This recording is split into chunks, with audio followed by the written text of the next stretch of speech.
When I was thinking about moving, I just thought, what have I got to lose? If it doesn't work, it doesn't work. I'll just do something else. And I have always been that way. I just think if you don't give it a go, you're never going to know. And what have you got to lose? So he said to me, build it and they'll come.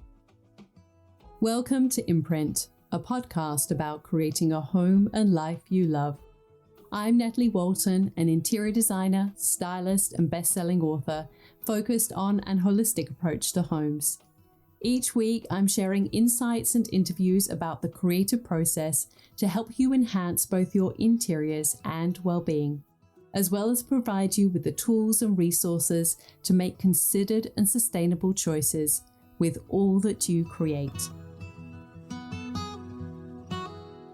Hello everyone, and welcome to Imprint. I'm excited to share my conversation today with Belinda Satterthwaite, who some of you might know through the Instagram feed, Tomolly _Carcoar. She has quite a story. She lives in a town of just 250 people, and yet she has had her tiny little shop become a sustainable business, and not only that, has had it featured in national publications including Country Style and Qantas magazine. She's had leading homeware brands photograph her shop and her Airbnb. She has been involved in her town's journey to becoming a tiny town, sort of getting an award at a tourism event, and so many more things. And all because she has just believed in herself, put herself out there, and taken the mindset that if you build it, they will come. So if you're looking for some encouragement that, maybe you're thinking it's just too hard or I can't do this, then I encourage you to listen to my conversation with Belinda, because what she has managed to achieve with, a tiny location out of the way, and she's still made, the life that she wants possible. So enjoy my conversation with Belinda Satterthwaite. Hi, Belinda. I'm so excited to have you on the podcast because I love your story about, you've created this business in a remote country town and you're still doing what you love, and you seem to really enjoy what you're doing as well. So let's just kind of start a little bit at the beginning though. Did you always live in this town? Like, where did you grow up? And were you creative as a child? Can you just shine a little bit of a light on your background? Yes, Natalie. Well, for one, thanks for having me on your podcast. I'm honoured to be here today. I grew up in country New South Wales in the outback, Broken Hill, where I lived probably till my late teens.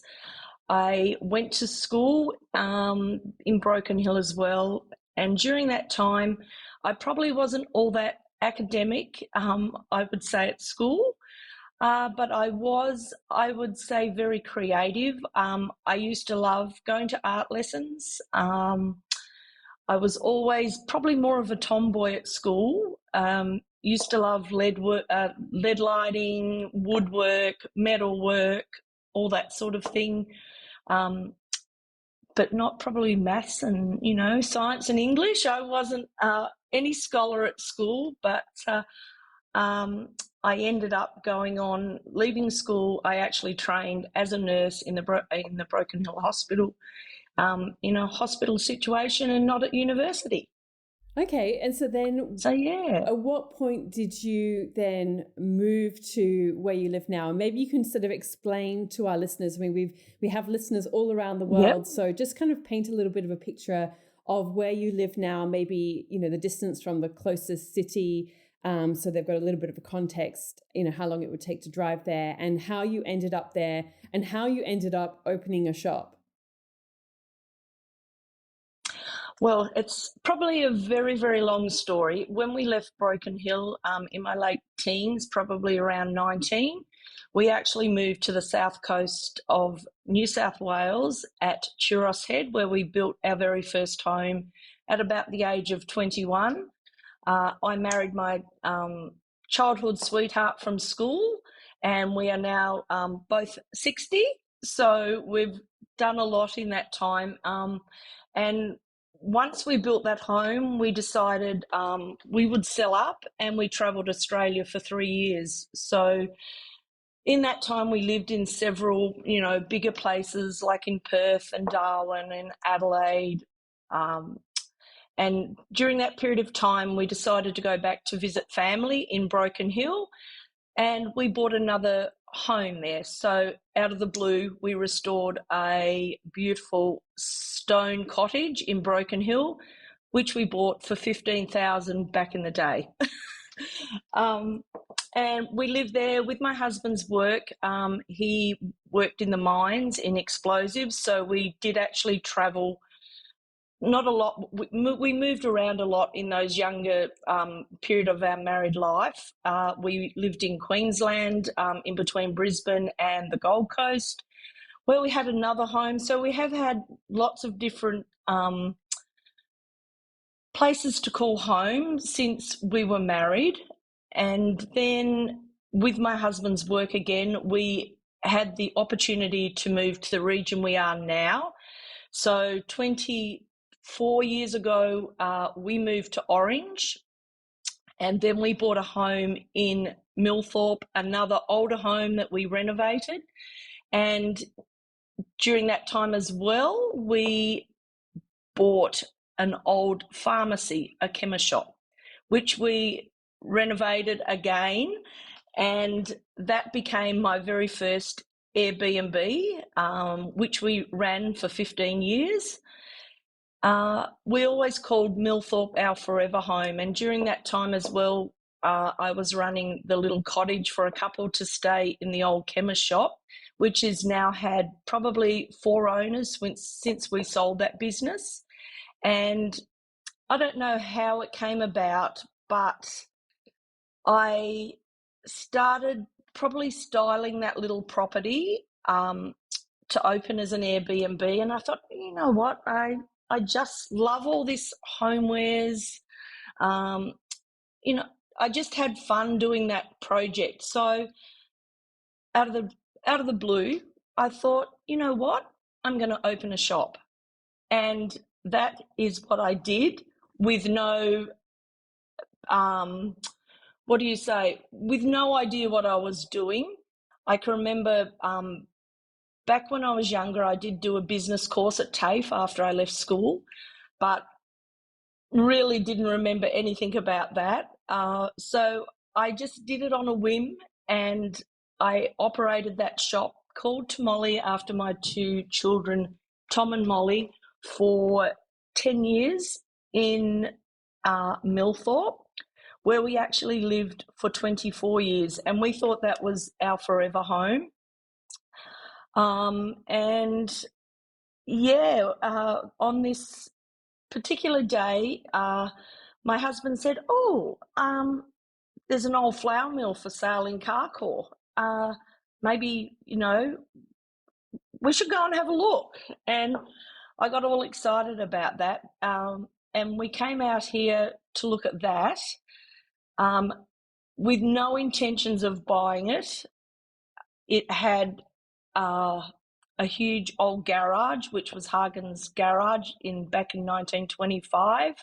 So that is on the property. We actually now live in a old flour mill that was built in 1855. And joining it is Hagen's cottage, which Tremaine Hagen was the original mechanic here back in 1925. So it was his little cottage. But we never ever planned to leave Millthorpe. And we looked at this property. My husband said, now don't say anything to the real estate if you like it, because, we have no plans on leaving, our home that we'd renovated in Millthorpe, and we had a shop, and we had the old chemist shop there that I was still running as an Airbnb as well. And he just said, on the way out, I shook the real estate's hand and said, thanks for showing us through. My husband shook his hand and said, I'd like to make an offer, thanks. So I was dumbfounded. I just thought, oh my goodness, I still have we still have a house, and we can't do this. We still have a house in Millthorpe. We have a shop, and we have the old chemist, our accommodation. But I don't know. It just all fell into place, and I took the plunge and relocated my store after having it for 10 years in Millthorpe to a little historic town 20 minutes away from Orange. And 40 minutes away from Orange and 20 minutes away from where we actually were living in Millthorpe, which is probably 3.5 hours west of Sydney over the Blue Mountains. A little historic village of 250 people, and everyone told us we were mad. But we did it, and we've been here now 7 years with my shop, operating here for 5 years, 6 years this coming January. So I've had Tomolly now for 15 years. Wow, that's amazing. So that's my little backstory. So obviously, lots. Yeah, I mean, there's a few things that are of interest there. I mean, obviously, you and your husband enjoy, renovating different projects, and I'm really curious to learn how you've approached those projects. What are some of the lessons that you've learned? And, it sounds like there's a mix of historic properties in there, older style homes. So can you just shine a little bit of a light on that for a start? What are you doing when you're renovating them? Are you doing like gutting them, or like what's some of the key things that you do? How do you kind of go about it? Do you usually get an architect involved, or just a draftsperson? And what's your process? Can you just share a little bit of a light on that? Because it sounds like you've done a lot of homes over the years, and I think it would be really valuable to get some of your insights, like some of the big lessons that you've learned and how you approach it now, I guess, as well. Most of them have been old homes. And no, we've never had architects. We've basically just done it all on our own whim. My husband is very, very handy. Our home our very first home that we did down the coast, that was a build. So it was new. That was back in, the early 80s. So each home has changed, like, I think, styles and the look of things over a period of years. That one was, a brown ready brick with, skylights and, very, very, I don't know what you'd say, a complete change to having an older home. But I just think when we were in Broken Hill, the home we had there had been eaten by white ants, the floors. So, we had to replace the floors. It was a stone building. And out the back, it was had the old veranda with the louver windows that we replaced because, you can't have a home like that in the desert because it's freezing cold. And it was a very, what would you say? That was probably one of the worst ones that we did because, just because of, white ants had eaten things out, we had to replace the bathrooms. But, if we can't do it ourselves, we would always call in tradesmen to do the electrical side of things, or the, the tiling or the plumbing or that sort of thing. When we moved to Queensland, that was a newer home as well. So I just sort of put my stamp on that. Moving then to Millthorpe, that was another very sturdy, structured, solid home that we just really, in that one, we changed, maybe took out a wall here and there to open things up. And each home has had its own little story. The chemist shop, it was operated as a pharmacy. It had been as a doctor's surgery. It had been lots of little things over the years. So that was a solid stone building as well. That it was mainly just the internal fit out that we did of that. And it had lots of those old buildings always had the old louvers on the back veranda where there was a bathroom or whatever. So that was what was changed. We actually demolished that in the old chemist shop that we had and put on a new bathroom and just fitted it out. It told a little story. We always had little bits of old pharmacy memorabilia in there. Our first guests, I can remember coming to stay there, were from Perth, and they left me when they were departing beautiful little old bottles and different things, and I had a cabinet in there that told the little story about, the history of that place. And as well, we had all the old signage put up back on that building as it was back in the 1800s. And then coming here to Carcoar, we were very, very lucky that the previous owner had done a lot of the architectural major renovations on the property. So it was a matter of, just painting it the colours, simple, plain white colours that, light colours that I love, and changing, light fittings and just doing those other things that would make it feel like it was mine. So, yeah, we were very lucky in this property that the majority of the structural side of things were all done. So, yeah. And what about your own style? Because I think we first came into contact when you were doing my course, the Styling Masterclass, and it was apparent that Oh yes, you're an OG, an original, and you have a great sense of style and how you put things together. And I'm just curious, have you always had that, or is that something that is developed over the years? And just to kind of get an insight in how you put things together, because I think you do it in a really considered and beautiful way. I just throw it all together. I don't know. It just happens. And over the years, I don't know. I've just become confident in what I do, and I just do what I love. Prior to doing, I think, your course, I actually went to ISCD in Sydney, the International School of Colour and Design, where I did a 6-month course there, catching the train to Sydney every Thursday for 6 months, down and back for the day. So an 8-hour round trip to do a course every Thursday. And then I think that I started that when I decided I wanted a shop. I just thought maybe I need a little bit of help with, I don't know, just putting things together with colour.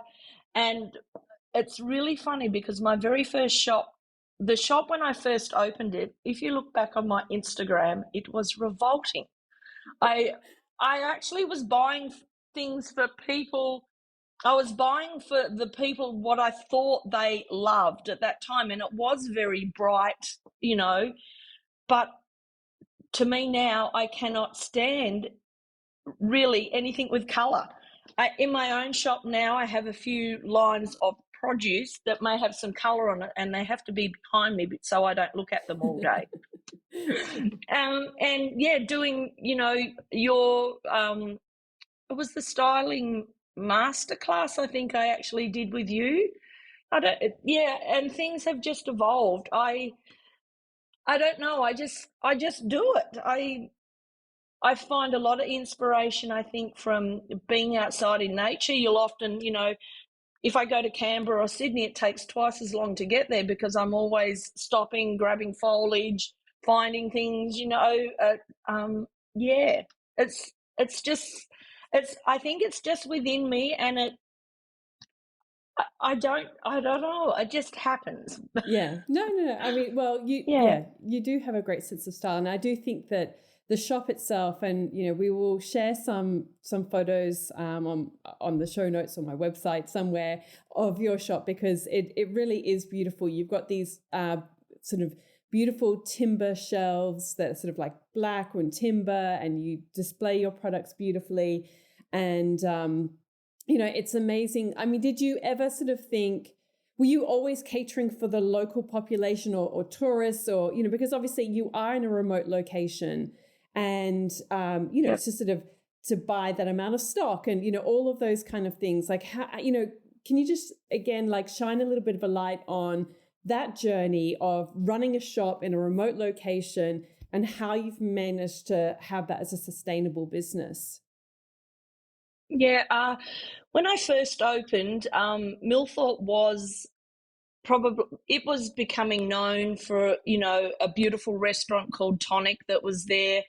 Millthorpe's a little bit more doable for probably people that are in our region. It had a lot more to well, it had a lot more to offer. There was a, over the period of time of having a shop there, that more people moved in and opened little businesses. There was several cellar doors and that sort of thing. And Millthorpe was very much a weekend destination for people. Mainly in Millthorpe, I think probably a lot more local support from within the region with customers. And a lot of people basically from Sydney, Canberra, Mudgee, within a 2 or 3 hour radius from us, visit this region for the wine, for the food. Lots of people now are out here bike riding. So Millthorpe, I think, was a lot easier as it was a known destination. Whereas when I decided to pack up the store, which was a huge, huge plunge into the unknown. Will it work? Will it won't? I had a rep, a male rep used to come in and visit me from RM Williams, who I said, I think I'm going to move the store to Carcoar. And he said to me, so what's in Carcoar? And I said, nothing really, a pub, one pottery shop, and a couple of museums, and a population of 250 people. So we're a sort of a little bit further away from Orange, but in over the 6 or 5 years that I have relocated the shop here now, he basically told me when I was thinking about moving, I just thought, what have I got to lose? If it doesn't work, it doesn't work. I'll just do something else. And I have always been that way. I just think if you don't give it a go, you're never going to know. And what have you got to lose? So he said to me, build it and they'll come. So I took the plunge, moved the shop, opened it. At the same time, there was no cafe or anything here. So at the same time, a little cafe opened. And it is tough in a little place where, nobody's coming to start with. The cafe in, the 5 years I've been here has had several owners. So, it isn't easy, and you've just got to, I have been very, not lucky, through lots of hard work. I think Instagram is a huge player of my business, and putting me in touch with so many people. When I first moved here, I just think if it wasn't probably for Instagram and my being very active on there, basically every day you'll find that I'm posting something or doing something on there to drive those people to the area, is something that has really benefited me. Since coming here, we've been lucky to have had Country Style magazine. Victoria Carey was the editor previously. She did an article on my store in Millthorpe many moons ago. And she contacted me out of the blue one day and just said, look, I've followed your little journey and I'd love to come to Carcoar and photograph your home and your shop.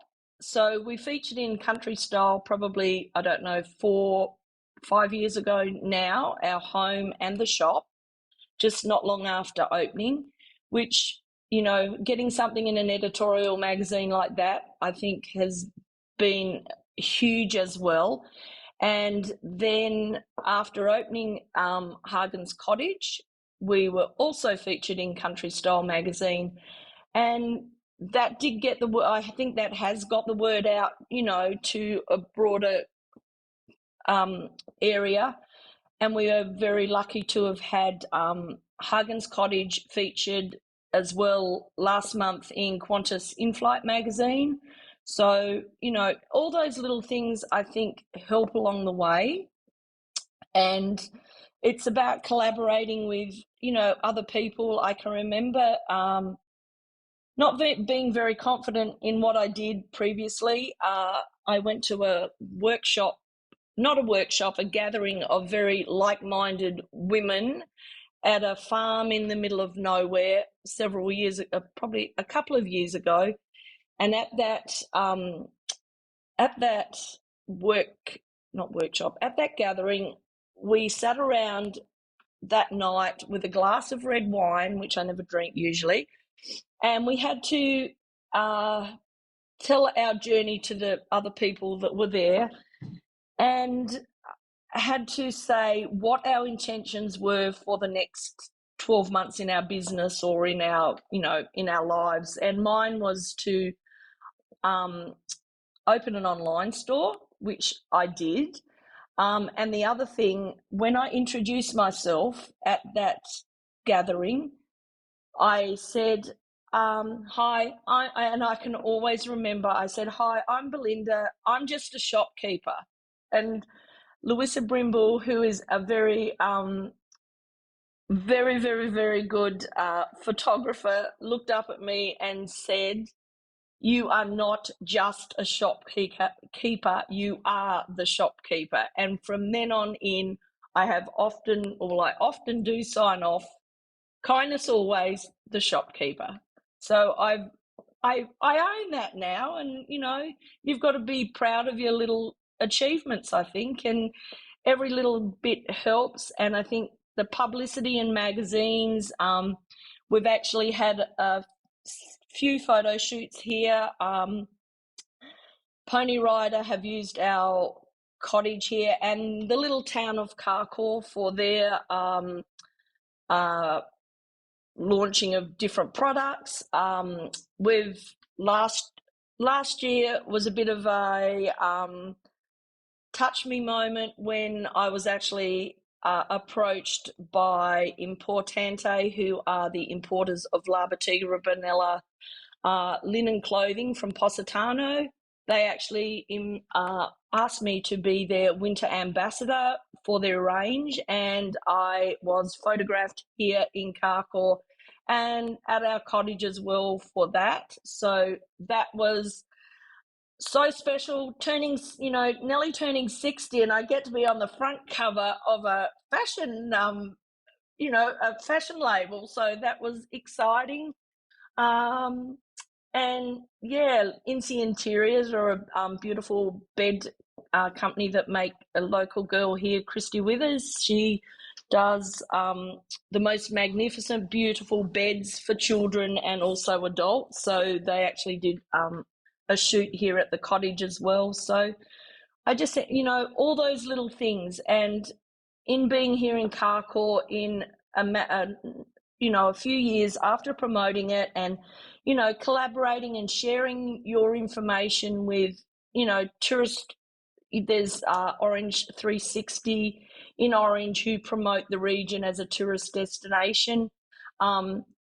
You know, always sharing your information with people like that. And Carcoar also won last year. We were named, and, you know, after lots of hard work, I think Little Carcoar was rewarded as well. I attended Parliament House last year. Carcoar was named as the top tiny New South Wales town of under 1,500 people.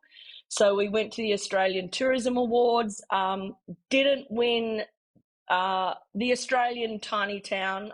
We got tipped at the gate by Strawn in Tassie, but we did get, we are still now 2022's tiny town of New South Wales. It's amazing. So yeah, so lots has happened since, the move to Carcoar has opened up my whole world basically to lots of things. Do you think, I'm just curious, lots of beautiful people. Yeah. Do you think because you are in a small town, it's kind of made you dig deeper in some ways? Like you've had to not just sort of rely on, passing traffic and, like you've kind of had to get creative. You've got to get a little bit strategic, a little bit savvy. And it's kind of made you step into a role that if you were in a bigger town or a busier town, you would have maybe just kind of gone with the flow, perhaps a little bit more, whereas it's really pushed you in some ways to kind of get creative. And because of that, so many other opportunities have opened up. I'm just curious on your perspective about that. Yeah, definitely. I think, I always think too, my head never stops. There's always something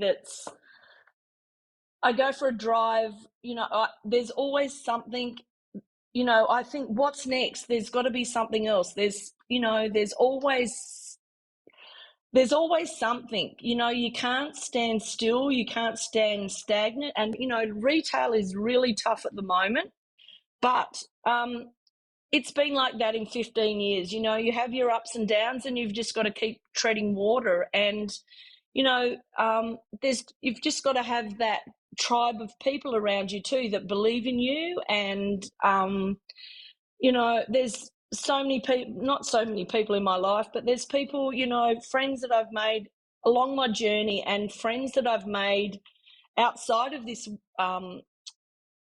area where we live. And then that's probably due to, social media, making friends with people that, yeah, I never plan anything. I never have had a business plan. Things just evolve, things happen. I now on my early week, usually every fortnight, I'm now on my way to Canberra, usually down and back for the day, as I have opened another little store there as well. So there's, and that was never planned either. I was just chatting with somebody and they said, would you ever thought about bringing a little snippet of your store to Canberra? So Canberra's 2.5 hours away, 2 hours, 45 minutes. So for the last 4 months or so, I have now a little snippet of what I do in Canberra at Dirty Jane's Emporium that are also in Bowral. So, yeah. And that's not planned either. So I've created a little space and people say to me, how can you create that space to look like your space back home? And I don't know. I just went in and did a little snippet of what Tomolly looks like in Carcoar. That's amazing. So that then drives people, I have a little sign there that says my flagship store is in Carcoar, and it's amazing. I think too, we have a beautiful little Italian locanda here in Carcoar that has come since we have arrived. And Kelly and Paolo are an amazing couple. Paolo is from Scioscia in the central part of Italy, but they've started a little Italian locanda here that you can eat. And Kelly has said to me recently, we cannot believe how many more Canberra inquiries we're having to dine at Antica. So that's just that, you've got to share the love and you've got to spread the love, and you've just got to, tap in with all these other creative people that are about. Yeah, that's wonderful. And if you don't know something, just do it, give it a go, and what have you got to lose, I say. That's right. So, yeah. Definitely. And I love as well that, it's quite apparent, like you say, you invested in yourself by doing the ISCD, you invested in yourself by doing the styling masterclass, you went to that gathering. And I think, it really shows how you make an effort to surround yourself with other people who are like-minded, to kind of do things that inspire you and fuel your creative growth. How important do you think that has been for you to kind of have that confidence to do the things that you do? It's been very, very. It has been very, very helpful. I just, yeah, you've just got to have that like-minded community. I often self-doubt, and I have a daughter that's very, very mindful and has her own, little side hustle of motivation, and she's one of my probably biggest cheerleaders. She said today, "You can nail it, Mum," because I was so scared about talking to Natalie Walton on a podcast. But she said, "You can do it, Mum. Just do it. Just speak your truth and tell your story." So I'm a bush bogan girl from the country. You see, I am who I am, and take me for who I am. There's no, I don't play the game of being someone else that I'm not. This is who I am. So, yeah, yeah. There's just so many amazing people out there, and you've just, yeah, I don't know, yeah, I just can't explain, just how grateful I am to be where I am today. And that probably comes too from a very supportive husband. Um, he's the one in the background that does all the hard grunt work for me, and has never self doubted me for what I do. Or it's just yeah, I'm just grateful for where I am in my life at the moment. So, yeah. No, it's wonderful. All right, I'm going to ask you some questions that I ask at the end of every podcast to sort of get a little bit more of an insight into you and your journey. So the first one is often the most challenging question for a lot of people, but it's just, I think it's so interesting to hear, the slight nuances of everyone's answers with this one. So it is, which 5 words best describe you? 1, authentic. 2, loyal. 3, fun. 4, generous, extra generous. 5, a total dreamer. Sounds good. What's the best lesson you've learned in your life, business, or one of the best lessons you've learned? I just think always follow your gut instincts. Always, like I said, don't self-doubt. I just think whatever it is that you're dreaming about, just do it, and you've got nothing to lose, basically. What's been your proudest achievement? Oh, I'd have to say my children. Giving birth to 2 beautiful children after being on the IVF for probably 10 years and conceiving them naturally, they're my biggest achievement. And, seeing them grow now into young adults, which are 26 and 28, Tom and Molly, who I named the store after 15 years ago. So, yeah, they're always a part of my day. I bet. What's been your best decision? Definitely making the move to Carcoar has opened up my whole world. Yeah. It's amazing. Who inspires you? Lots of people. Just, I don't know. There's lots of people, probably lots of books, especially Natalie Walton books that I have a stack in the cottage. I have a stack at the shop. I have, a lot of coffee table books.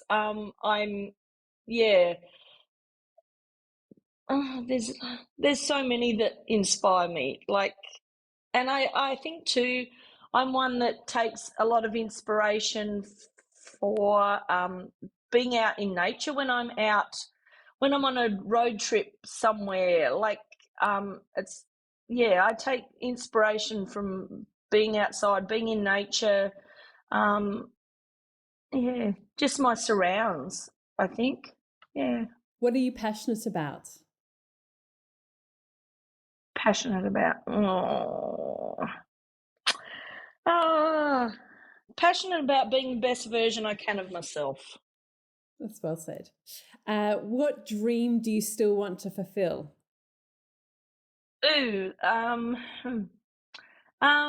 I would love to go back overseas, hopefully next year, maybe to Greece. What else?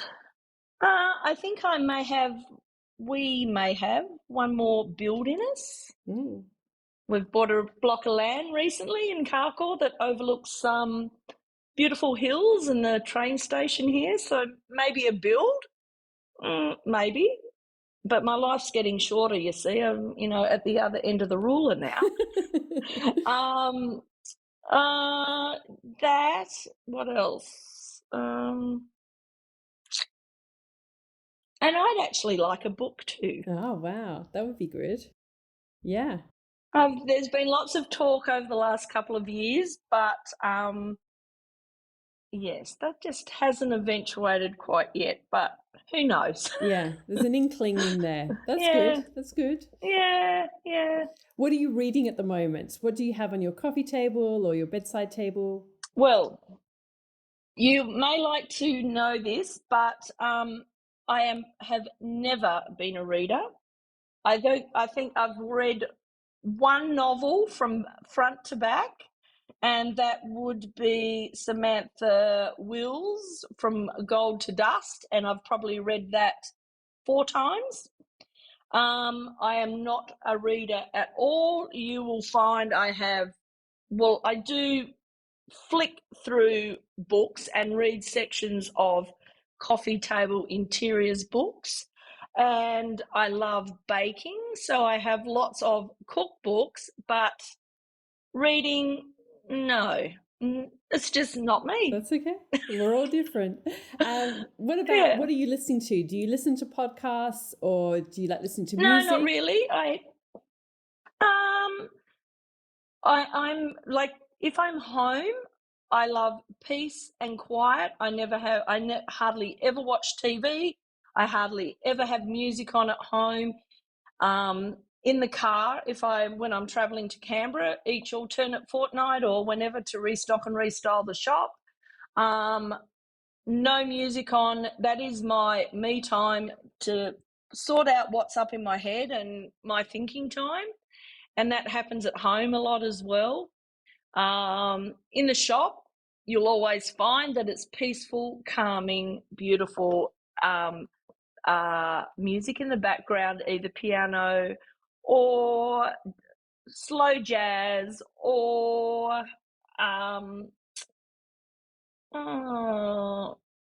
piano, guitar, or jazz in the background at work. And it's funny, my daughter was in the car the other day and my Bluetooth must have Bluetoothed to the car, and she's gone, "Mum, what is that music?" But that sets the scene for a beautiful experience in the shop, I think. But at home, I hate chatter, hate noise in my head. I just like peace and quiet.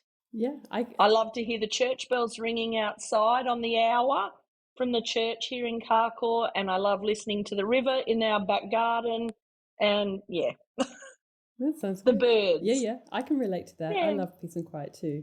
And finally, what piece of advice would you give to your younger self? Probably, I know there is so much pressure put on lots of children these days at school, and you've got to go to university, you've got to do this, you've got to do that. I just think don't put pressure on yourself, and also things always work out in the end as they are meant to. You don't stress on the little things, more or less. Just whatever will be. That's a good note to end on. Okay, well, thank you so much. I've really loved learning more about your story and all your projects, and I think, it's incredibly inspiring, as I said, that you live in this little town with 250 people, and yet you've managed to reach the world, fashion brands in Italy, publications across Australia, leading homewares brands have worked with you, and it goes to show that it doesn't matter where you live or, your age or your circumstances or whatever, that, anything is possible. And I think it's a beautiful story. So thank you for sharing it with us today. Thank you, Natalie. All of the links and info for this episode are at nataliewalton.com/podcast. Don't forget to subscribe so that you can get a direct download of the latest episode. And I really appreciate when you take a minute to rate and review, as well as share the love with someone you know who might benefit from this episode, or on social media. If you'd like to access a range of free resources, come visit my website, nataliewalton.com. Thank you to Jaeger Media for producing this podcast. And I would also like to acknowledge the people of the Bundjalung Nation where it was recorded, and pay my respects to elders past, present, and emerging. I look forward to connecting again soon.